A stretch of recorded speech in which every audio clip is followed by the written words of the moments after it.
100 ವರ್ಷ ಬದುಕಲು ಆಯುರ್ವೇದ ಪದ್ಧತಿಗಳು. ಆಯುರ್ವೇದ ಪ್ರಕಾರ ಶರೀರ, ಮನಸ್ಸು ಮತ್ತು ಆತ್ಮದ ಸಮತೋಲನ ಕಾಪಾಡಿದರೆ ಶತಾಯುಷಿ 100 ವರ್ಷ ಬದುಕುವುದು ಸಾಧ್ಯ. ಇಲ್ಲಿವೆ ಕೆಲವು ಪ್ರಮುಖ ಆಯುರ್ವೇದ ಪದ್ಧತಿಗಳು. ದಿನಚರ್ಯ: ಬ್ರಹ್ಮ ಮುಹೂರ್ತದಲ್ಲಿ 4:30 ರಿಂದ 5:30 AM ಎಚ್ಚರವಾಗಿರಿ. ಹಲ್ಲು ತೊಳೆಯಲು ನೀಮ್ ಅಥವಾ ಬೇವಿನ ಸಸ್ಯದ ಕಡ್ಡಿ ಬಳಸಿರಿ. ಪ್ರತಿದಿನ ಅಭ್ಯಂಗ ಎಣ್ಣೆ ಅಥವಾ ಎಳ್ಳು ಎಣ್ಣೆ ಬಳಸಿ ಮಸಾಜ್ ಮಾಡಿ.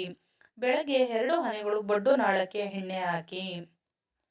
ವ್ಯಾಯಾಮ: ವಯಸ್ಸಿಗೆ ಅನುಗುಣವಾಗಿ ಸ್ನಾನ ತಣ್ಣೀರು ಅಥವಾ ಬಿಸಿನೀರಿನಿಂದ ಮಾಡಿ. ಆಹಾರ ಪದ್ಧತಿ: ತಾಜಾ, ಹಿತಕರ, ಸಾತ್ವಿಕ ಆಹಾರ ಸೇವಿಸಿರಿ. ತಿಂಡಿ ಹೊಟ್ಟೆ ತುಂಬ ಬೇಡ. 3 ಭಾಗ ಮಾತ್ರ ತುಂಬಿರಿ. 1 ಭಾಗ ಆಹಾರ, 1 ಭಾಗ ನೀರು, 1 ಭಾಗ ಖಾಲಿ. ಸಂಜೆ 7 ಗಂಟೆ ಒಳಗೆ ಊಟ ಮಾಡಿ. ಹಣ್ಣುಗಳು, ಹಸಿರು ಸೊಪ್ಪು, ತುಪ್ಪ, ಜೇನು ನಿಯಮಿತ ಸೇವನೆ.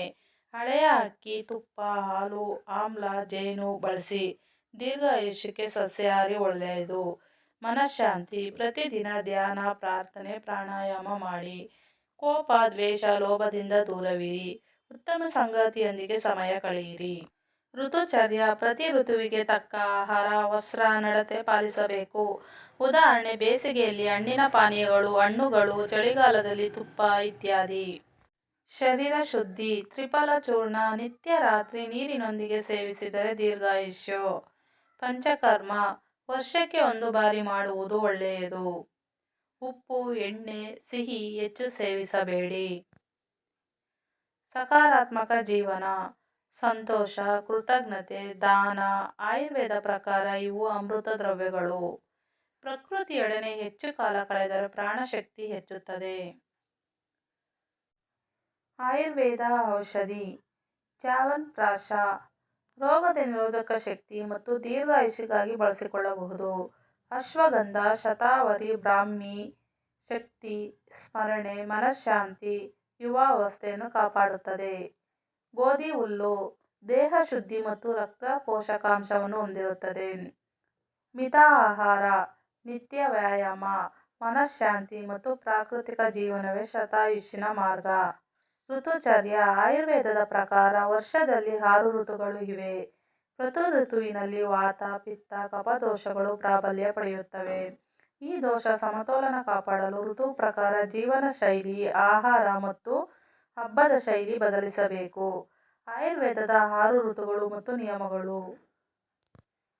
ವಸಂತ ಋತು: ದೋಷ: ಕಫ ಹೆಚ್ಚಾಗುತ್ತದೆ.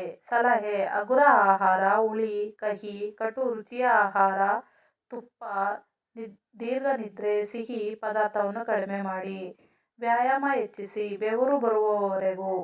ಹಸಿರು ಚಹಾ, ಲಿಂಬೆ ನೀರು ಉಪಕಾರಿ. ಗ್ರೀಷ್ಮ ಋತು: ದೋಷ, ಪಿತ್ತ ಹೆಚ್ಚಾಗುತ್ತದೆ. ತಂಪು ಪಾನೀಯಗಳು ಮತ್ತು ತಾಜಾ ಆಹಾರ ಮತ್ತು ನೀರನ್ನು ಸೇವಿಸಿ. ದ್ರಾಕ್ಷಾರಸ, ತೆಂಗಿನ ನೀರು, ಉರಿ ಉಂಟುಮಾಡುವ ಆಹಾರವಾದಂತಹ ಮೆಣಸಿನಕಾಯಿ ಎಣ್ಣೆ ತಪ್ಪಿಸಿ.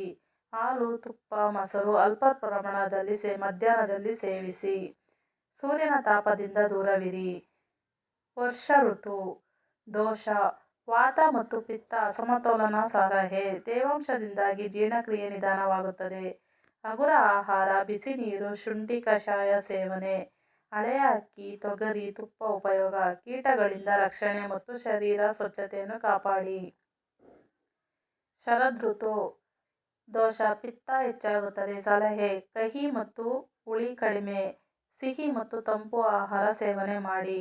ತುಪ್ಪ, ಹಾಲು ಸೇವನೆ ಮಾಡಿ. ರಾತ್ರಿಯಲ್ಲಿ ಚಂದ್ರಪ್ರಕಾಶದಲ್ಲಿ ಸ್ವಲ್ಪ ಸಮಯ ಕಳೆದರೆ ಪಿತ್ತ ಶಮನ ಕಡಿಮೆಯಾಗುತ್ತದೆ. ತಾಜಾ ಹಣ್ಣು, ಹಸಿರು ಮತ್ತು ಸೊಪ್ಪು ಒಳ್ಳೆಯದು. ಶಿಶಿರ ಋತು: ದೋಷ: ಕಫ ನಿಧಾನವಾಗಿ ಹೆಚ್ಚಾಗಲು ಆರಂಭವಾಗುತ್ತದೆ. ಹಗುರ ಆಹಾರ, ಶುಂಠಿ, ಬೆಳ್ಳುಳ್ಳಿ, ಮೆಣಸನ್ನು ಸೇರಿಸಿ. ತೈಲ ಮಸಾಜ್ ಮತ್ತು ಬಿಸಿ ನೀರಿನ ಸ್ನಾನವನ್ನು ಮಾಡಿ. ಹಣ್ಣುಗಳು, ಹಾಲು, ತುಪ್ಪ ಮಿತವಾಗಿ ಸೇವನೆ ಮಾಡಿ. ಶೀತದಿಂದ ರಕ್ಷಣೆ ಅಗತ್ಯ. ಋತುವಿನ ಚಲನೆಗೆ ಅನುಗುಣವಾಗಿ ನಡೆದರೆ ದೋಷಗಳು ಸಮತೋಲನದಲ್ಲಿರುತ್ತವೆ. ಅದೇ ದೀರ್ಘಾಯುಷ್ಯನ ರಹಸ್ಯ. ಈ ವಿಡಿಯೋ ಇಷ್ಟ ಆಗಿದ್ದಲ್ಲಿ ಲೈಕ್, ಶೇರ್ ಮತ್ತು ಸಬ್ಸ್ಕ್ರೈಬ್ ಮಾಡಿ. Thank you for watching.